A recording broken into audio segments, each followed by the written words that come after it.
Memory transcription subject. Captain Sovlin, United Nations Fleet Command. Date. Standardized human time. January 15th, 2137. It wasn't my imagination. Our triangular shuttle was sinking like a stone. Water bobbed up against the cockpit windows, entombing us beneath the waves. Hull integrity would eventually give out and allow water to flood the compartment. The predators were just watching it happen, with not nearly enough panic showing in their binocular eyes.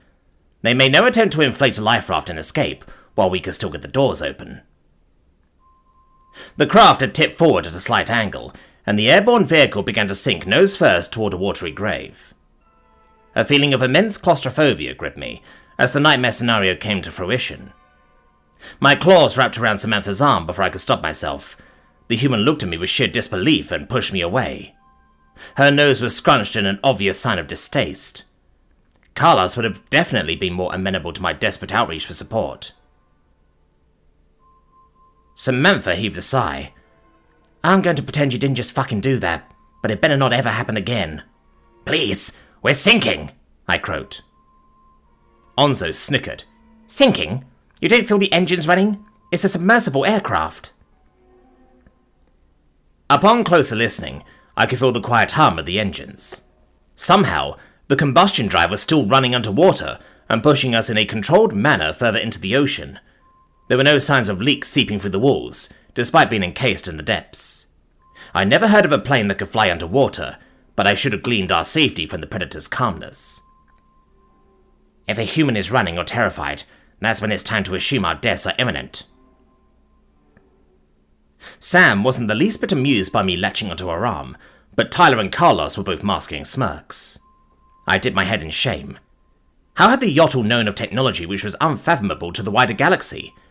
Until today, I wouldn't have thought such devices would ever have a use. It was embarrassing that the primitive kept his head better than me around novel technology, though I tried to push that egotistic thought out of my mind. Do the yacht all have this kind of technology, Onzo? I prompted the reddish-furred marsupial to answer, though I knew the reply would be in the negative. I've never heard of such things, so I'm surprised it's old news to you. Well, I took it upon myself to read up on the specs. They were included with our briefing notes. Never know when shit's gonna break and someone's gonna fix it. The yacht will have a saying. Everything can break, so assume it will do so today. That's valid. Every spacecraft crash is due to a 1 in a billion mechanical failure. Unlikelihood upon unlikelihood. Anyhow, I'm a little out of my element here. Clearly nothing like you. I don't mind the water, Sovlin. Mama had a sailboat, which she'd take around the harbour. It was a little disappointing to hear human water activities involve hunting. There's so many beautiful things to see. It's the last untamed frontier. Even after space is explored, the ocean still holds so many mysteries and unique life forms. Plenty of humans agree with you, even ones who enjoy fishing like Tyler. We'll go snorkeling or scuba diving just to explore reefs and view marine life. Carlos chimed in. No boat. Nothing but a basic breathing apparatus. There's water sports too. Surfing, where you try to ride massive waves on a board. Samantha made odd gestures with her hands, as though conveying a series of hills. Parasailing up in the sky tied to a boat. Whitewater rafting, where you go down turbulent rocky rapids in an inflatable. I groaned. Why? Are any of those not mortally dangerous? What is wrong with you predators? I thought you evolved from the fucking trees. It's all in the spirit of fun. A memorable experience. Don't tell me none of it sounds like something you want to try once. No. Those stunts sound horrible. This is horrible. I can see the depth meter going up. It's double digits. I can't see the sky. Quit being a baby. Quit being a predator. I hate humans. I can't stand you. Onzo, back me up. The surfing sounds totally badass. I can imagine riding a wave up to its crest and trying not to fall. The Yottle answered.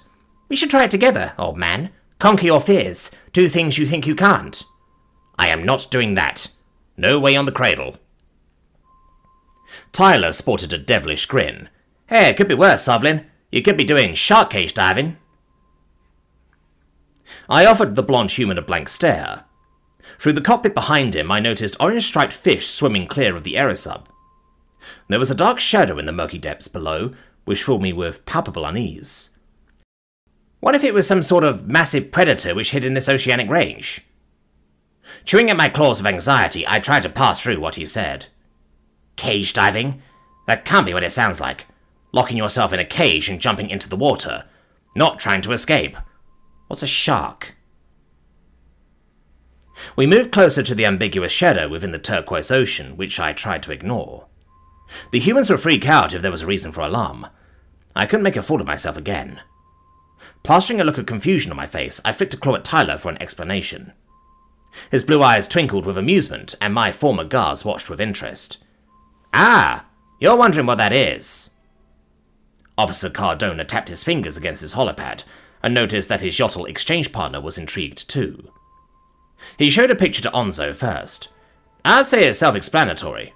Oh, and yes, they have sci-fi eyes, but sharks are predators. Humans have movies about them eating us, even though that's uncommon in reality. Tyler turned the device toward me, and I flinched away with disbelief. Sure enough, a pack of Terrans were suspended in a metal cage below the water. Sharks circled them with predatory intent, serrated teeth visible. From what I learned about Godges being omnivores, I trust the primates on binocular eyes not being necessary to eat living food. However, deciphering human behavior was a maddening endeavor. Was this some twisted way of reasserting their dominance as apex predators against animals that dared to prey on them? You just said it was in fucked up human movies. It's CGI. That's not a real fucking thing, I screamed. I thought we were keeping it professional, huh? You are all definitely sane and making up predator nonsense on purpose at this point? Tyler flashed his teeth. It's real. We don't need to make anything up. Humans will go to great lengths for thrills. That seems to be tempting fate.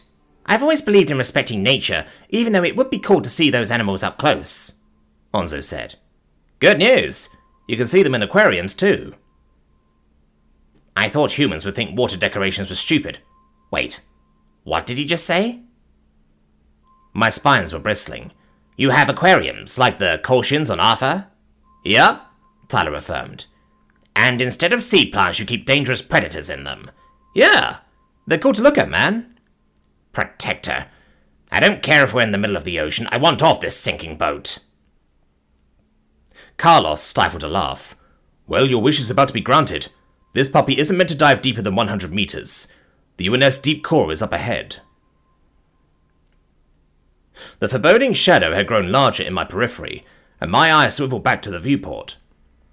It was a submerged ship, but one that was so large, its breadth faded into the murky distance. There was no way this wasn't in the triple digits of meters long.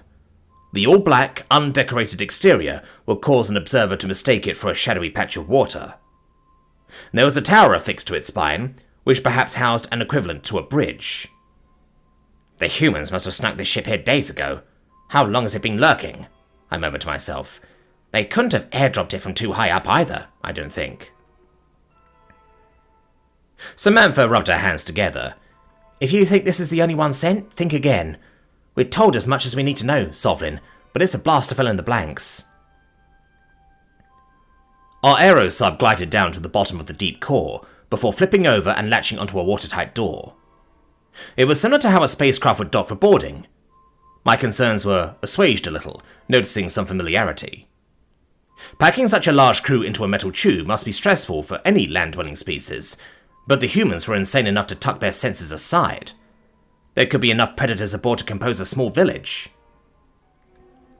I disliked the fact that I was hanging at a 90-degree angle, though I didn't voice my complaints. The humans awkwardly dismounted, with Tyler helping Onzo down. Carlos hoisted me to my own 2 feet, and I took a steadying breath. Our own watertight hatch, which I mistook for an emergency exit when I thought it was a sane vehicle, was on the right exit. There was a click, as human personnel opened the circular door from the other side. The 5 of us were helped up through the threshold into the submarine, and we admired the metal inner workings of our surroundings. The tunnels were narrow, with small doorways leading between compartments. Many required a slight step up to clear. One Terran greeted us at our docking point, though he wore a different uniform than the get-up I was used to. I wasn't sure what to expect from land predators who operated underwater, but the ample facial hair checked out with my mental image. Welcome aboard the Deep Core. I'm Commander Fournier. Your presence is requested on the bridge. A gruff voice greeted us. I blinked in confusion. May I ask why, sir? First aliens to step foot in a submarine. Your VIPs. It's a good photo op, you could say. Follow me. Of course the humans are worried about optics as we're descending to an outlandish location. Sometimes they're awfully predictable. Claustrophobia threatened to flare up, with the cramped passages and lack of direction. Onzo showed no such uneasiness, forcing Tyler to ensure that the Yotl studied objects with his eyes, not his paws. The primitive seemed enamored with any machinery or design quirks, even basic things such as hinges. I was really trying not to look down on him, but when he was gawking at simplistic nails, it was difficult. At least his dim-witted curiosity was a distraction from our present environment. The bearded commander led us to a steep stairway, and communicated for us to follow his lead. There was a thunderous bark of, "Up, ladder!" before the human in charge popped open a hatch. Tyler waved at me, and Onzo, signaling for us to climb after Fournier first. I ensured that my balance was steady, hustling up the rungs.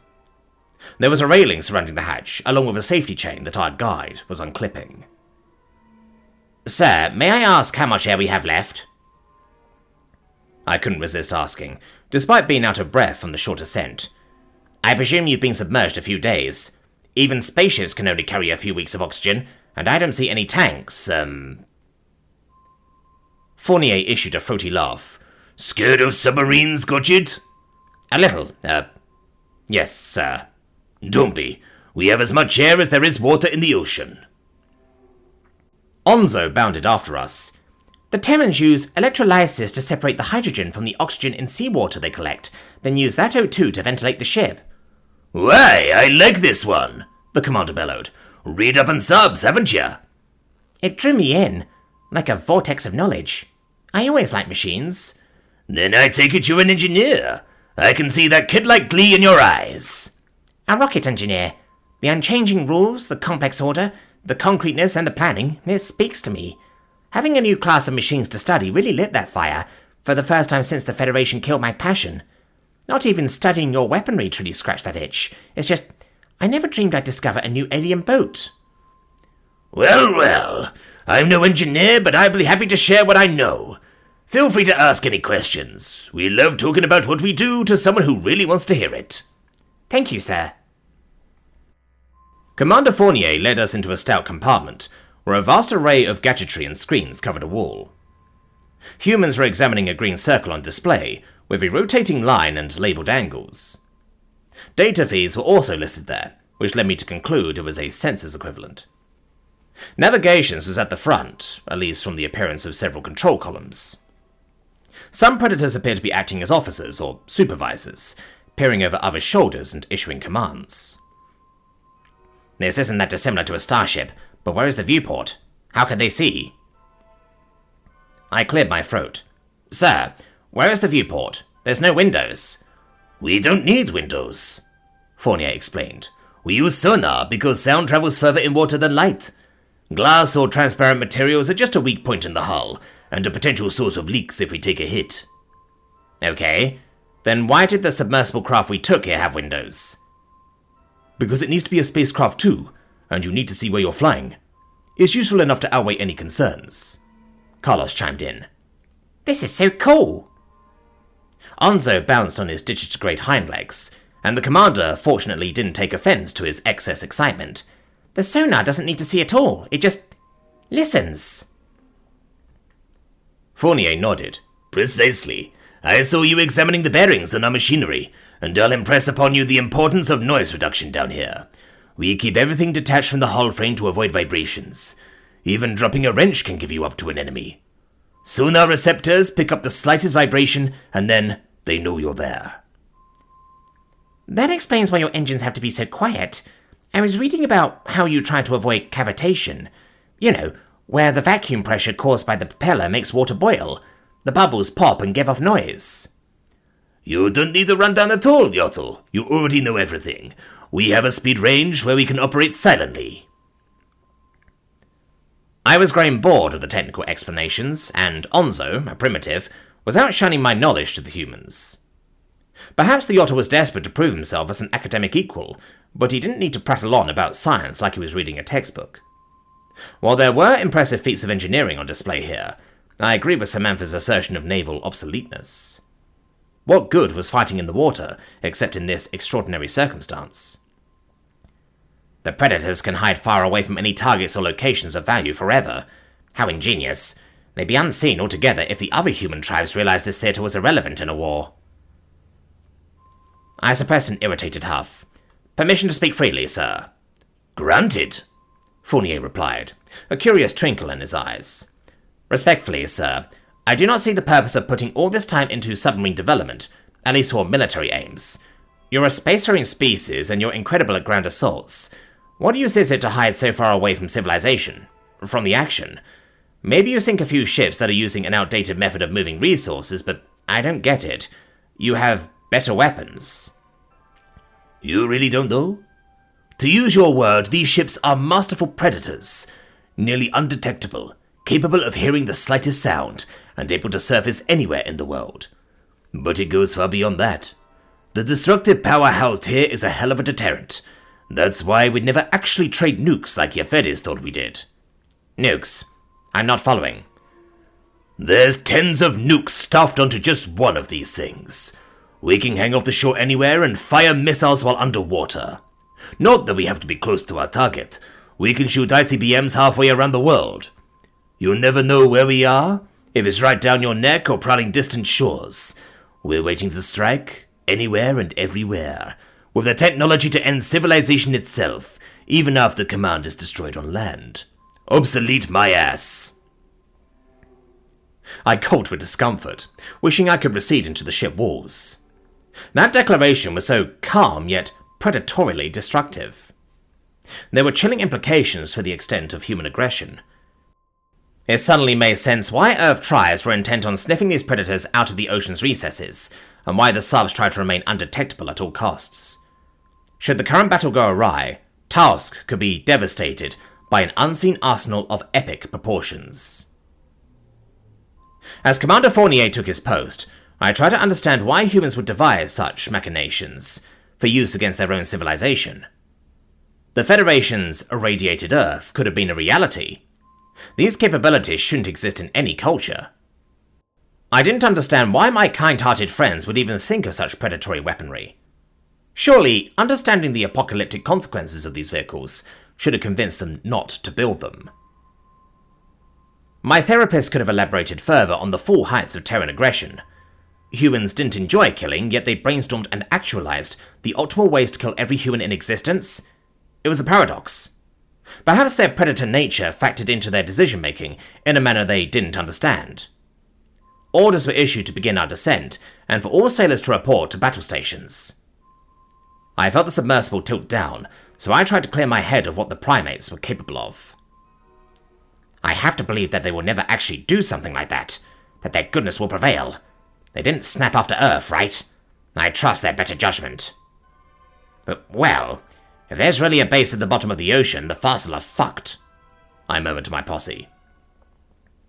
Samantha's fist tightened as her smirk returned. I'll say they are. The numbers on the depth meter continued to escalate as the submarine navigated the ocean which spanned below us. Locked inside a steel tube with predators, and knowing the potential of its onboard weaponry, my nerves were anything but quelled. The submarine somehow eclipsed even the worst starships in its dastardly capabilities.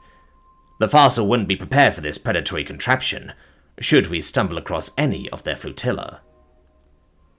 I was glad that the humans were on the same team as me. There was no telling where their capacity for annihilation ended.